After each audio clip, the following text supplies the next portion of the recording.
ಮಾಡ್ತೀನಿ. ಯಾಕಂದ್ರೆ ಸ್ಟೇಷನ್ ಅಲ್ಲಿ ಅವ್ರೇನು ಮಾಡೋಕ್ಕಾಗಲ್ಲ. ಇದು RSS ರೀ, ನಾನು ಹೇಳ್ತಾ ಇದ್ದೀನಲ್ರಿ, ಇಡೀ ದೇಶ ಇವತ್ತು ನಾವು 100ನೇ ವರ್ಷದ ಕಾರ್ಯಕ್ರಮ ರೀ ಇದು ನಮ್ದು. ಇವರು ಸ್ನಾನ ಮಾಡದೆ ಹಲ್ಲುಜ್ದೆ ಬಂದು ಕುಂತವ್ರಿ ಬೆಳಗ್ಗೆನೆ. ನಾನು ಪ್ರಾಮಾಣಿಕವಾಗಿ ನನ್ನ RSS ಸಂಸ್ಥೆ ನಾನು ಬಂದಿರೋದ್ರಿ. ನಾನು 5 ಗಂಟೆಗೆ ಎದ್ದು ಬಂದಿದ್ದೀನಿ ರೀ. ನಾನು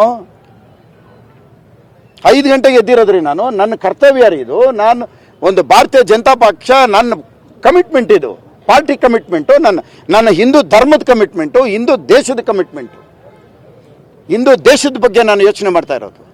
ಈ ಥರ ಇಷ್ಟು ನೀಚತನದಲ್ಲಿ ಆ ಒಂದು ಹೆಣ್ಣಿಗೆ ಪಕ್ಕದಲ್ಲಿ ನೀವು ನೋಡಿದಿರಲ್ಲಪ್ಪ, ಇದನ್ನು ನಾನು ಹೇಳ್ತಾ ಇದ್ದೀನ. ನನ್ನನ್ನು ಎಲ್ಲಿ ನಿಲ್ಲಿಸಿದ್ರು, ಆ ಹೆಣ್ಣನ್ನು ಎಲ್ಲಿ ನಿಲ್ಸ್ಕೊಂಡಿದ್ರು ನೀವೇ ನೋಡಿದಿರಿ. ನ್ಯಾಯನೇನ್ರಿ ಇದೆಲ್ಲ?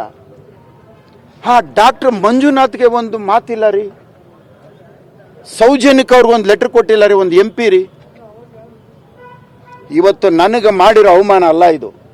ಇಡೀ ರಾಷ್ಟ್ರೀಯ ಸ್ವಯಂ ಸೇವಕ ಸಂಘ ನಮ್ದೇನಿದೆ 100ನೇ ವರ್ಷದ್ದು, ಇವತ್ತು ನನಗೆ ಮಾಡಿರೋ ಅವಮಾನ, ಇಡೀ ನಮ್ಮ RSSಗೆ ಮಾಡಿರೋ ಅವಮಾನ. ನನ್ನ ಈ RSS ಕ್ಯಾಪ್ನ ಕಿತ್ಕೊಂಡಿದ್ದಾರೆ. ಮಾಡ್ಬೋದೇನ್ರಿ ಈ ಕೆಲಸ? ಕಿತ್ಕೊಂಡಿರೋದು ನೋಡಿದಿರ್ತಾನೆ. ಮಾಡ್ಬೋದೇನ್ರಿ ಈ ಕೆಲಸ? ಅಲ್ಲಿ ನೀವೆಲ್ಲ ವಿಡಿಯೋ ಕ್ಲಿಪ್ಪಿಂಗ್ ನೋಡ್ರಿ. ಪಬ್ಲಿಕ್ ಇದಾರೇನ್ರಿ ಅದರಲ್ಲಿ? ಇವರು ಕರ್ಕೊಂಬಂದಿರೋ ಕಾಂಗ್ರೆಸ್ಸು ಎಲ್ಲ ಏಜೆಂಟ್ಗಳನ್ನ ಅವ್ರನ್ನೇ ಪಬ್ಲಿಕ್ ಮಾಡಿ ಅವರಿಂದ ಹೇಳಿಸ್ಕೊಳ್ಳೋದು, ಅವರಿಂದ ಹೇಳಿಕೆ ಪಡೆಯೋದ್ರಿ. 2.5 ವರ್ಷ ಬೇಕಾಗಿತ್ತೇನ್ರಿ ಇಲ್ಲಿಗೆ ಬಂದು ಇಷ್ಟೆಲ್ಲ ಹಾಳಾಗೋಗಿರೋದು ನೋಡೋದಕ್ಕೆ? ಬೆಂಗಳೂರು ಗುಂಡಿ ಬಿದ್ದು ಸರ್ವನಾಶ ಆಗ್ತಾ ಇದೆ ರೀ. ಪಾಪ ಮಳೆ ಬಂದಾಗ ಗುಂಡಿ ಕಾಣಿಸ್ತೇ ಸಾಯ್ತಾ ಇದ್ದಾರ್ರಿ. ಮಳೆ ಬರ್ದೇ ಇರೋವಾಗಾದ್ರೂ ಗುಂಡಿ ಕಾಣತ್ರಿ. ಮಳೆನಲ್ಲಿ ಮನೆಗೆ ಹೋಗ್ಬೇಕು, ಪಾಪ ಮಕ್ಕಳಿರ್ತಾರೆ. ಆ ಹೋಗೋಂಥ ಸಮಯದಲ್ಲಿ ನೀರು ತುಂಬ್ಕೊಂಡಿರ್ತಾರೆ, ಗುಂಡಿಯಲ್ಲಿ ಸಾಯ್ತಾ ಇದ್ದಾರ್ರಿ. ಜೀವದ ಬೆಲೆ ಗೊತ್ತೇನ್ರಿ ಇವರಿಗೆ? ಬೆಂಗಳೂರು ಇಷ್ಟೇನ್ರಿ ಹಾಳು ಮಾಡೋದು? ಇಂಥವರೆಲ್ಲ ಬೆಂಗಳೂರು ಉಸ್ತುವಾರಿನೇನ್ರಿ? ಪ್ರಚಾರಕ್ಕೆ ಮಾಡಂಗಿದ್ದಿದ್ರೆ ಪಕ್ಕದಲ್ಲಿ ಹೆಣ್ಣನ್ನು ಕರ್ಕೊಂಡು ನಾನು ಬರ್ತಾ ಇರಲಿಲ್ಲ, ಅವ್ರು ಬಂದಿರೋದು ಪ್ರಚಾರಕ್ಕೆ.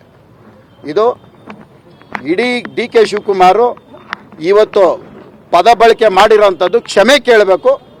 ಅವ್ರಿಗೊಂದು ಮಾನವೀಯತೆ ಇದ್ದರೆ, ಅವರು ಒಬ್ಬ ಶಾಸಕನಿಗೆ ಗೌರವ ಕೊಡೋಕೆ ತಪ್ಪು ಮಾಡಿದ್ದಾರೆ, ಆದರೆ RSSಗೆ ಅವಮಾನ ಮಾಡಿದ್ದಾರೆ, ಅದಕ್ಕೆ ಕ್ಷಮೆ ಕೊಡಬೇಕು.